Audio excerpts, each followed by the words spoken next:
Please tell my mother I tried.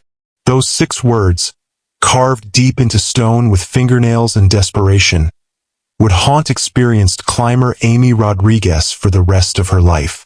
She discovered them inside a hollow stone 60 feet up a remote cliff face, alongside DNA evidence that would finally solve one of Colorado's most haunting missing person cases.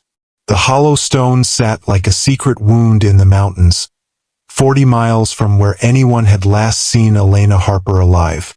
Elena Harper was 28 when she disappeared, a bright-eyed environmentalist from Portland who lived for the wilderness. As an EPA scientist, she spent weekdays documenting humanity's damage to the natural world. The mountains were where she went to remember why the work mattered. Her Instagram was a love letter to the outdoors. Not staged perfection, but honest moments.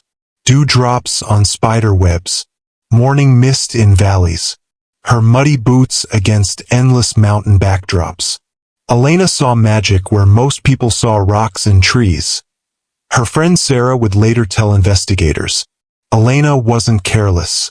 She'd summit 12 of Colorado's 14,000-foot peaks, always with her worn leather journal where she sketched alpine flowers. The wilderness wasn't just her hobby, it was her sanctuary, which made her disappearance so incomprehensible. September 23, 2021. Elena planned 3 days in the backcountry near Estes Park, following an old mining trail most hikers avoided. She left her roommate Katie a detailed itinerary, even drawing a rough map marking water sources and hazards. Her brother Alex got GPS coordinates with a laughing warning. You know I'm paranoid, but humor me.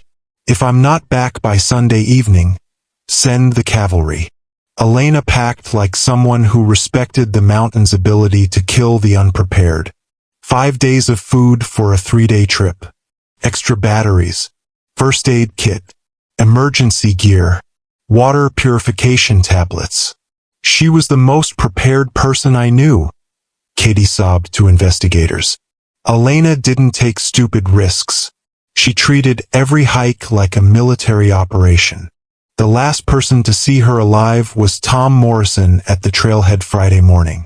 He remembered her because she'd helped adjust his pack and warned him about loose trail ahead. She seemed happy, excited about some rare flower she hoped to photograph. Definitely not acting like someone planning to disappear. Sunday evening came and went.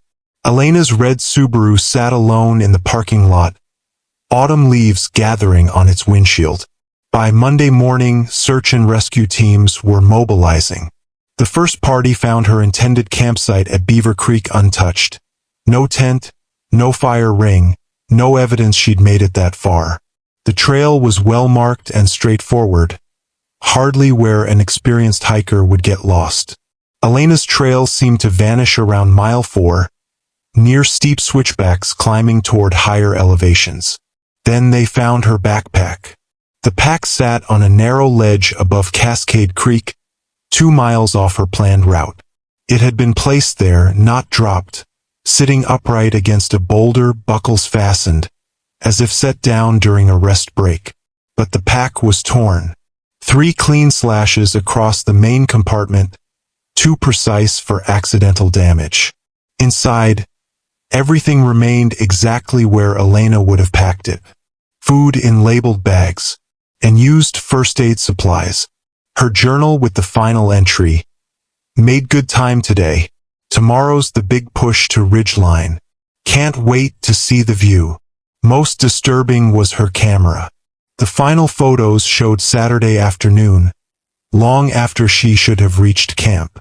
Blurry images taken hastily, trees, sky, rocks, and in the very last photo, someone's large, worn work boots standing in pine needles. The shot was taken from a low angle, as if Elena had been crouching when she triggered the shutter. She wasn't alone out there, Detective Maria Santos concluded. And whoever was with her, she was trying to document them. The search became the largest mountain rescue operation in Colorado that year. Over 3 weeks, 200 volunteers combed every ridge and valley within 20 miles. Elena's mother Linda flew in from Portland and refused to leave the base camp, approaching every returning search team with desperate hope. But the mountains kept their secret. Local guides had whispered for years about someone living in the high country, a hermit they called Mountain Ghost. Most treated him like legend, but guide Jake Sullivan swore he was real. "I seen his smoke rising from places where there ain't supposed to be nobody," Jake told investigators. "And sometimes you'll catch movement in the timber. Someone walking, but not on any trail. He don't want to be found, and he don't like other folks in what he considers his territory." Stories emerged of hikers finding campsites disturbed, food scattered, gear moved around. Nothing stolen, just disturbed, like someone was sending a message. Keep out. But what happened when someone didn't listen? After 6 weeks, the search officially ended. Elena joined the grim statistics of people who simply vanished into America's wilderness. Her case became one of those haunting mysteries hikers whispered about around campfires. June 15, 2023. Climbers Marcus Chan and Amy Rodriguez were working their way up an unnamed cliff face when Amy noticed something wrong with the shadows in a hollow about 60 feet up the rock wall. "Marcus, lower me down," Amy called. "I want to look at something." What she found inside the hollow made her heart stop. Scratches in the stone. Words carved with desperate precision, each letter gouged out by tremendous effort. The walls were covered in carvings. Still alive. Night comes. He watches. Day 4? Lost count. So cold. He brings food sometimes. Says I belong to the mountain now. Trapped. Food gone. Don't trust the man. "Mom, I'm sorry. I tried to fight." And finally, traced and retraced until the letters cut nearly an inch deep. "Please tell my mother I tried." At the bottom of the hollow lay Elena's cracked driver's license and a bent metal spoon, the tool she'd used to carve her final words. But there was a second set of carvings in different handwriting. The mountain provides what it needs. She was the 7th this year. DNA evidence confirmed Elena had spent her final days trapped in that stone prison, slowly dying while carving her goodbye to the world. But the second message opened a darker possibility. Elena wasn't the hermit's only victim. FBI agents cross-referenced missing persons reports. Over 5 years, 17 hikers had vanished in a 50-square-mile area. Solo hikers, mostly, experienced people who should have handled mountain challenges. The disappearances had been attributed to various causes: falls, weather, wildlife, simple mistakes. But viewed together with Elena's carvings, they formed a chilling pattern. Jennifer Walsh, 32, vanished during a photography expedition in 2019. David Kim, 28, disappeared on a solo winter climb in 2020. Rebecca Thornton, 24, never returned from a backpacking trip in 2021. "We're not looking at isolated incidents," Santos concluded.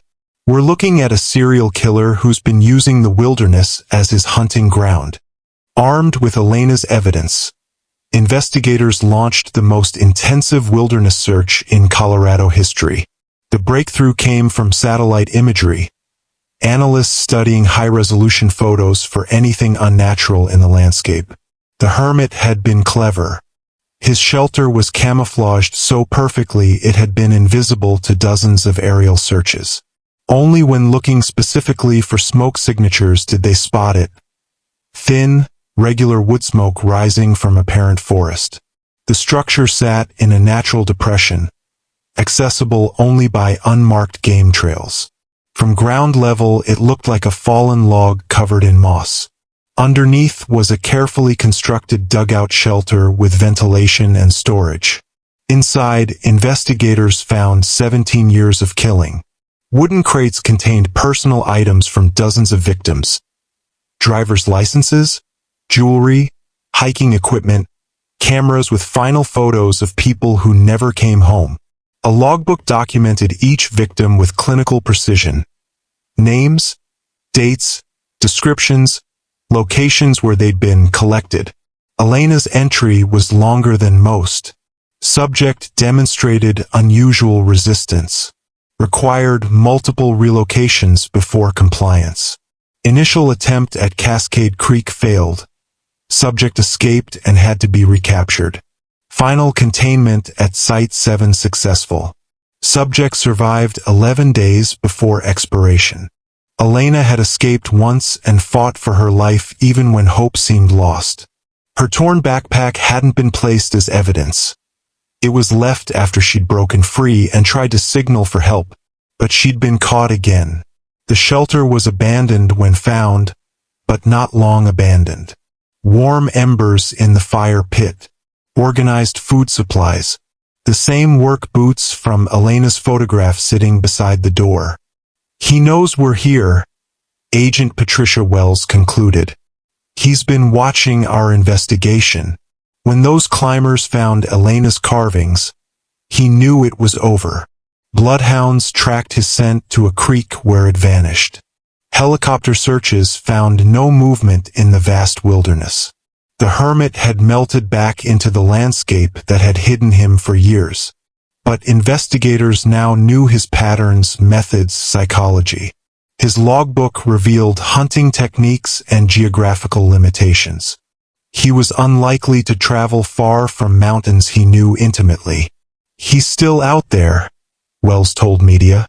But now we know what we're looking for. It's not a matter of if we'll find him. It's when. As news spread, Elena Harper became famous in death as she'd never been in life. Her story resonated far beyond the hiking community. Here was someone who'd faced ultimate horror and still found strength to fight, to leave a message, to help catch her killer after death. Please tell my mother I tried, appeared on social media posts, memorial bracelets, and warning signs at trailheads. Elena's carvings became symbols of resilience. Linda Harper visited the hollow stone where her daughter died, tracing carved letters with her fingertips. I know you tried, baby, she whispered, and you succeeded. You helped us find all of them, because Elena had succeeded beyond imagination. Her desperate carvings led investigators to 17 other victims' families who finally had answers. Bodies were recovered from remote locations marked on the hermit's map. Families held funerals for loved ones they'd thought lost forever. DNA evidence connected the hermit to unsolved disappearances across 3 states, dating back nearly 2 decades. Elena Harper's final message exposed one of America's most successful serial killers. 3 months later, the hermit remains at large, believed still in Colorado wilderness. But Elena's story transformed how people approach solo hiking. Ranger stations now require detailed itineraries and regular check-ins. Satellite communicators became standard equipment. Online communities share real-time locations, creating a safety web that makes it much harder for predators to isolate victims. The wilderness has changed. Every hiker carries a potential witness. Every trail became a potential trap for someone who depended on isolation. He's lost his greatest advantage, Agent Wells explains. The wilderness isn't empty anymore. Elena made sure of that. A memorial trail now leads to the base of the cliff where Elena died. The trail is never empty. Hikers, climbers, and families make pilgrimages to honor her memory and find inspiration in her refusal to surrender. Linda visits annually, bringing flowers and practical gifts. Granola bars, batteries, first aid kits for anyone who might need them. Elena always shared what she had. This continues that tradition. Rangers estimate Elena's story has directly prevented dozens of potential disappearances by encouraging hikers to be more careful, prepared, and less likely to venture alone into wilderness. Please tell my mother I tried. Those last words became 6 of the most powerful in true crime history. They represent refusal to surrender even facing certain death, determination to help others when you can no longer help yourself, and faith that someone would find your message and understand its meaning. Elena Harper tried, and in trying, she saved dozens of future victims from sharing her fate.